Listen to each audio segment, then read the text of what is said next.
అందరికీ నమస్తే. Welcome to our channel. ఈరోజు వైసీపీ వాళ్ళు ఒక కొత్త కార్యక్రమాన్ని చేపట్టారండి.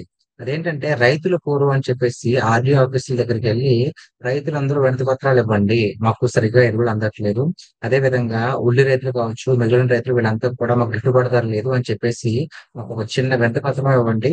కూటమి పనేంటో మేము చూపిస్తామని ఒక పెద్ద ప్లాన్ ఏసి వైసీపీ వాళ్ళైతే ఈ కార్యక్రమాన్ని చేపట్టడం అయితే జరిగింది.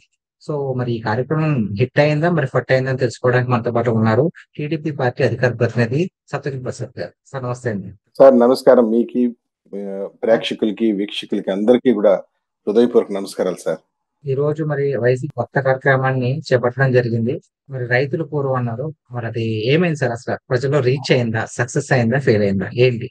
మీరే చెప్పారు కదా సార్, హిట్ అయిందా ఫట్ అయిందా అని చెప్పి. ఫట్ అయింది ఇది. ఓకే. సజ్జల రామకృష్ణారెడ్డి నిన్న వచ్చి మీడియా ముందుకు వచ్చి అన్ని ఆర్డీఓ కార్యాలయాల దగ్గర రైతు పోరు కార్యక్రమం నిర్వహించండి, రైతుల పక్షాన నిలబడండి అని చెప్పి పిలిపించారు. ఒక్కటంటే ఒక్క ఆర్డీఓ కార్యాలయం దగ్గర ఒక్కటంటే ఒక రైతు కూడా కనిపించలేదు. అక్కడక్కడ చెదురు మదురుగా ఒక 10 మంది 15 మంది వైసీపీ పేటిఎం బ్యాచ్ ఆ వైసీపీ కండువాలు వేసుకుని వచ్చి ఆడ నిలబడుకున్నారు. కనీసం వినతి పత్రం కూడా రాయటం చేత కాని వాళ్ళు పోయి రైతుల పక్షాన గొంతెత్తి మాట్లాడతారంట. నాకు అది రాష్ట్రంలో ఎక్కడా కూడా యూరియా కొరత లేదు, డిఏపి కొరత లేదు, కాంప్లెక్స్ గాని పొటాష్ గాని అన్ని అందుబాటులో ఉంది. ఎప్పుడూ లేని విధంగా పుష్కలంగా అందుబాటులో ఉన్నా కూడా ఈ YCP Paytm batch, drama batch ఉంటుంది కదా, సోషల్ మీడియాలో పోస్టులు పెట్టేది. నిన్నగాక మొన్న కర్నూలులో వైసీపీ వాళ్ళే కార్యకర్తలే ఒక ఖాళీ పురుగుల మందు డబ్బాలో మందు పోసుకొని, బ్రాందీ పోసుకొని దాంట్లో తాగి రైతులు ఆత్మహత్య చేసుకున్నట్టు ఆ వీడియో తీసి సోషల్ మీడియాలో వేస్తున్నారు. పీకలు దాగినారు వీళ్ళు. ఆ పురుగుల మందు, ఖాళీ పురుగుల మందు డబ్బాలో పోసుకొని తాగి వాళ్ళే వీడియోలు చూస్తున్నారు. ఇంతకన్నా దరిద్రమైనటువంటి ఆలోచనలు వాళ్ళకి రావు. నేనేమంటే, ఏదైనా రైతు సమస్య ఉంటే చెప్పండి, ప్రస్తావించండి. ఒక పద్ధతి ఉంది కదా, మరి ఇంత చీప్ ట్రిక్స్ ఏంది? ఎవరు నేర్పించారు మీకు? నాకు డౌట్ ఏంటంటే, అసలు రైతులు మాకు ఈ సమస్య ఉందని ఎవరు ఏం చెప్పుకోలేదు. జగన్మోహన్ రెడ్డి గారు రీసెంట్ గా జరిగిన అన్ని పరామర్శలో రైతులను ఎందుకు టార్గెట్ చేశారంటారు సార్? అంటే ఇప్పుడు వీళ్ళు అధికారంలో ఉన్నప్పుడు రౌడీలు గుర్తొస్తారు, అధికారం పోతే రైతులు గుర్తొస్తారు. బంగారపాలెంకి వచ్చి మామిడి రైతులు గుర్తుకొచ్చారు. మళ్ళీ మీ గుంటూరు పోతే మిర్చి రైతులు గుర్తొస్తారు. మళ్ళీ ఒంగోలుకు పోతే పొగాకు రైతులు గుర్తొస్తారు. ఇప్పుడు సరికొత్త డ్రామా అన్నమాట, ఉల్లి రైతులు. వీళ్ళకి ఉల్లిగడ్డ ఎలా పండిస్తారు, ఉల్లిగడ్డ ఎట్లా వస్తుంది అని కూడా తెలియదు అనమాట వీళ్ళకి. చీప్ ట్రిక్స్ అన్ని కూడా. లేకుంటే మీరు చూడండి, ఖాళీ పురుగుల మందుల డబ్బాలో మందు పోసుకుని తాగి చచ్చిపోయినట్టు యాక్షన్ చేసి వీడియోలు తీసినారంటే ఇంతకన్నా దరిద్రులు ఇంకొకరు ఉంటారని అడుగుతున్నా. ఈ రోజు ఆర్డీఓ ఆఫీస్ కాడ ఎక్కడా కనిపించలే, ఒక్క రైతు కూడా కనిపించలే. ఒక్కొక్క ఆర్డీఓ ఒక్క కార్యాలయం కాడ ఒక 10 మంది 15 మంది వైసీపీ కార్యకర్తలు కనిపించారు. నేను అడిగాను, ఏందా ఎవరు మీరంటే, మెడలో కండువ వేసుకుంటే మాకేం తెలుసు సార్, ఆయన వేసుకోమన్నాడు మెడలో కండువ, నేను వేసుకున్నాను. ఊరే దాన్ని ఆయన వేసుకోమంటే వేసుకుంటా, ఏందో సార్ నాకేం తెలుసు, ఎందుకు వచ్చారు మీరు ఆర్డీఓ వేసుకుంటే? నాకేం తెలుసు సార్, 200 ఇస్తామన్నారు ఈ కండువ వేసుకోమంటే, అందుకని వేసుకున్నాను సార్ అన్నాడు. అంతే అంతే. రైతులంటే నిజంగా 2 చేతులు దండం పెడతాను నేను రైతులకైతే, నిజమైన రైతులకి. పాపము రాత్రి అనకుండా, పగలనకుండా, ఎండ అనకుండా, వాన అనకుండా, రాయి అనకుండా, రెప్పనకుండా ఈ దేశానికి అన్నం పెట్టేవాడు రైతు. ఈ దేశంలో చీమ తినే చిరు తిండి దగ్గర నుండి పరమేశ్వరుడికి పెట్టేటువంటి పరమాన్నం వరకు రైతు పండించింది అది. రైతు అనేవాడు ఆనంద స్వరూపుడు. రైతు కాళ్ళు గడికి నెత్తి మీద చల్లుకోవాలి, అంత గొప్ప వ్యక్తి రైతు. ఈ రోజు నేను వేస్తున్నటువంటి పంట దీనికి ధర రాదు అని తెలిసినా కానీ మళ్ళీ వచ్చే సంవత్సరం ఆగడు, మళ్ళీ ఆ పంట వేస్తాడు. ఈ పంటకి ఫెయిల్యూర్ అవుతుంది అని తెలిసినా కూడా, ఇప్పుడు పెద్ద వ్యాపారవేత్త అనుకోండి, పలానా చోట పెట్టుబడి పెడితే ఫెయిల్యూర్ అవుతుంది, లాభం రాదు, నష్టం వస్తుంది తెలిసి వాడు ఆ వ్యాపారం చేయడు. కానీ రైతు ఆ విధంగా కాదు, నష్టం వస్తుంది అని తెలిసినా కూడా ఆ పంటను నమ్ముకుంటాడు. ఆడు గొప్పోడు. మరి ఇప్పుడు రైతుల గురించి గొప్పగా చెప్తున్నారు కదా సార్ మీరు. మరి ఈ రైతులకి కూటమి ప్రభుత్వం అండగా ఉంటుందా, లేదంటే గత ప్రభుత్వం వైసీపీ వాళ్ళు అండగా ఉంటుందా? ఏ ప్రభుత్వం రైతుల పట్ల సానుకూలత చూపారు? ఎక్సలెంట్. మేము అన్నదాత సుఖీభవ అనే పేరుతో ప్రతి రైతు ఖాతాకి మొన్ననే 7,000 వేసాం. ఎక్కడా కూడా యూరియా కొరత రాకుండా 100 రూపాయలకి యూరియా బస్తా ఇచ్చాం. వేరుశెనగ విత్తనాలు ఇచ్చాం. ఎప్పుడు కూడా మైక్రో న్యూట్రియన్స్ ఇవ్వనటువంటి రోజు లేదనమాట సంవత్సరం. పొటాష్ అయితే మీ కాంప్లెక్స్ అయితే మీ అన్ని అందిస్తాం. ఎందుకంటే Chandrababu Naidu garu is basically is son of a farmer, ఒక రైతు బిడ్డ ఆయన. జగన్మోహన్ రెడ్డి వాళ్ళ నాయన పెద్ద డాక్టరు, పెద్ద ముఖ్యమంత్రి, వాళ్ళ తాత పెద్ద ఇది, వాళ్ళకి పెద్ద కోటీశ్వరులు. పుట్టింది ఆయన హైదరాబాద్ లో పుట్టాడు, జూబిలీ హిల్స్ లో పుట్టాడు.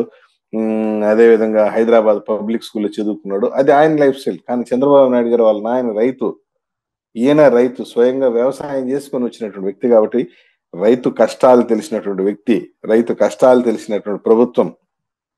కాబట్టి నేను వైసీపీ వాళ్ళకి ఒకటే చెప్తున్నా, ఈ డ్రామాలు కట్టి పెట్టండి. దీనివల్ల మీకు ప్రయోజనం లేదు. ప్రజలు మిమ్మల్ని హర్షించరు. పురుగుల మందులు, ఖాళీ పురుగుల మందు డబ్బాల మందు దోసుకొని తాగటం ఏంది చీప్ గా కాకుంటే. ఇంకోటి కూడా చెప్తున్నా నేను. చెప్పండి సార్. నేను ఇంకోటి కూడా చెప్తున్నా. యూరియా కొరత అంటున్నారు కదా, గిట్టుబాటు ధర లేదంటున్నారు కదా పంటలకి. రా అసెంబ్లీకి రా, చర్చిద్దాం రా. నీకు ఏ డౌట్ ఉన్నా, ఏ సమస్య ఉన్నా, along with statistics and data will present on the floor of the house. మాతో ఎదుర్కొని డిబేట్ చేసే దమ్ముందా అని అడుగుతున్నా నేను. మాతో ఎదుర్కొని డిబేట్ చేసే దమ్ముందా అని అడుగుతున్నా నేను. ఊరికే ఒట్టి మాటలు కదయ్యా. రైతుల గురించి మాట్లాడి ముసలి కన్నీరు గార్చడం, రైతు వేషధారి అయిపోవడం. ఏం చెప్పేది, గోచిపాతి పెట్టుకున్నాడు అందరూ మహాత్మా గాంధీ గాలేడు, పచ్చకండువా వేసుకున్నాడంతా రైతు గాలేడు, మిర్చి రైతు గాలేడు. ఊరికే ఒక పచ్చకండువా మెడలు వేసుకుని రైతు అని చెప్పి బిల్డప్ ఇవ్వటం కాదు. రైతుల సమస్యలు తెలియదు, రైతు సబ్జెక్ట్ తెలియదు, ఏమీ తెలియదు. ఊరిక సోషల్ మీడియాలో పోస్టులు పెట్టుకోవటం, 5 రూపాయలు తీసుకోవటం, దీనికోసం ఉన్నారు తప్పించి ఇంకొకటి లేదు. నీకు నిజమైనటువంటి ప్రేమే ఉంటే రైతుల పైన వచ్చే అసెంబ్లీకి చర్చించుకుందాం. సార్ ఇప్పుడు నా డౌట్ ఏంటంటే, వైసీపీ వాళ్ళు ఎప్పుడు ఏదో ఒక కొత్తగా పెడదాం అనుకుంటారు, ఎక్కడ ఫ్లాప్ అవుతూనే వస్తుంది. అయినా సరే వీళ్ళు మానుకోకుండా ప్రతిసారి నవ్వులు పాలవడానికి మరి వాళ్ళకి మనసు ఎలా వస్తుంది సార్, నాకు అర్థం కావట్లేదు. అంటే వాళ్ళకి ఏంటంటే సార్, చీప్ ట్రిక్స్ నమ్ముకున్నారు. ఇప్పుడు నిజం నేను ఒకటి చెప్తున్నాను సార్, నిజం కాసేపు నిద్రపోయినా చచ్చిపోదు. ఏదో ఒక రోజు మేలుకుంటుంది. అది మేలుకున్న రోజు దాని పర్యావసనం ఎట్లుంటుందంటే, దాని రిజల్ట్ అత్యంత భయంకరంగా ఉంటుంది. వీళ్ళు ఎన్ని రోజులు జనాల్ని అబద్ధాలు చెప్పుకుంటూ కాలక్షేపం చేశారు. ఒక్కసారిగా నిజం మేలుకుంటే 164 సీట్ల కూటమికి వచ్చింది, 11 సీట్లు జగన్కి వచ్చింది.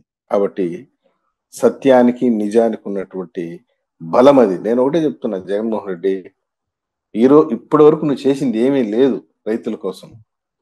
రైతులపైన దాడులు చేశావు, అమరావతి రైతులపైన తప్పుడు కేసులు పెట్టించావు, వాళ్ళు వేధించావు. ఇన్ని చేసి నువ్వు ఈరోజు రైతుల గురించి మాట్లాడుతున్నావు, ముసలి కన్నీరు గారుస్తున్నావు అంటే జనాలు నమ్మే పరిస్థితి లేదు, సిద్ధంగా లేరు. మొత్తానికి నిన్ను చూస్తే భయపడిపోయే పరిస్థితి వచ్చేసింది. జగన్మోహన్ రెడ్డి అంటే జనాలు ఉలిక్కిపడే పరిస్థితి వచ్చేసింది. సార్ మరోవైపు చూసుకున్నట్లయితే, జగన్మోహన్ రెడ్డి గారు ఏ కార్యక్రమం చేపట్టినా వెంటనే కొంతమంది నాయకులు ప్రెస్ మీట్ ముందుకు వచ్చేసి, మరి ఆయన చెప్పారని ఎలా చెప్తున్నారో, లేదంటే మరి ధైర్యం అంటే తెలియదు కానీ అంబటి రాంబాబు గారు లాంటి వాళ్ళు కావచ్చు, లేదంటే రీసెంట్ గా కూడా కొత్తగా శ్యామల గారు కూడా, యాంకర్ శ్యామల గారు ప్రతిదానికి దుష్ప్రచారం చేస్తున్నారు. మొన్న రీసెంట్ గా స్త్రీ శక్తి పథకం అమలైంది, దాని మీద కావచ్చు, ఇప్పుడు యూరియా మీద కావచ్చు, అదే విధంగా అమరావతి మీద, రాజధాని మీద కూడా దుష్ప్రచారం చేస్తున్నారు. సో దీని మీద మీ అభిప్రాయం ఏంటి సార్? ఈ శ్యామల ఇది అవుట్డేటెడ్ బ్యాచ్. అది కౌన్సిలర్ కి ఎక్కువ, కార్పొరేటర్ తక్కువ. ఆమె దాని గురించి మాట్లాడేది శ్యామల, అది ఎత్తిపోయిన బ్యాచ్, అది వేస్ట్ బ్యాచ్.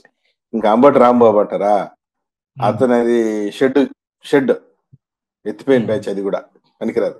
అదందరూ ప్రజలు తిరస్కరించినటువంటి వ్యక్తి.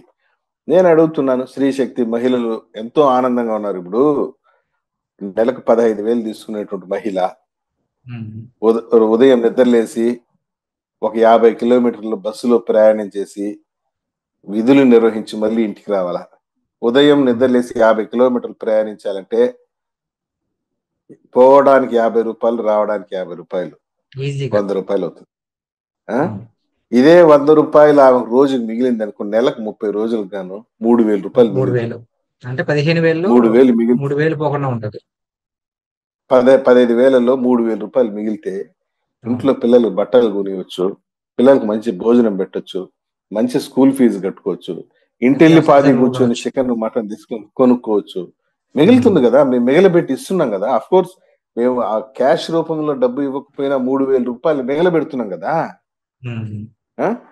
ఎంత ఉపయోగపడుతుంది, మహిళలు ఆనందంగా ఉంటే ఈ అవును సార్. పేటిఎం బ్యాచ్ ఎగురుకుంటూ ఇట్లాంటి ఫేక్ ప్రచారం చేసుకుంటూ, నేను అడుగుతున్నా శ్యామల గారు, మీరు ఎక్కండి బస్సు, ఏ బస్సు అని ఎక్కండి, మీకు ఉచితంగా కనుక ఎవరైనా టికెట్ అడిగితే మమ్మల్ని అడగండి, మేము సమాధానం చెప్తాం.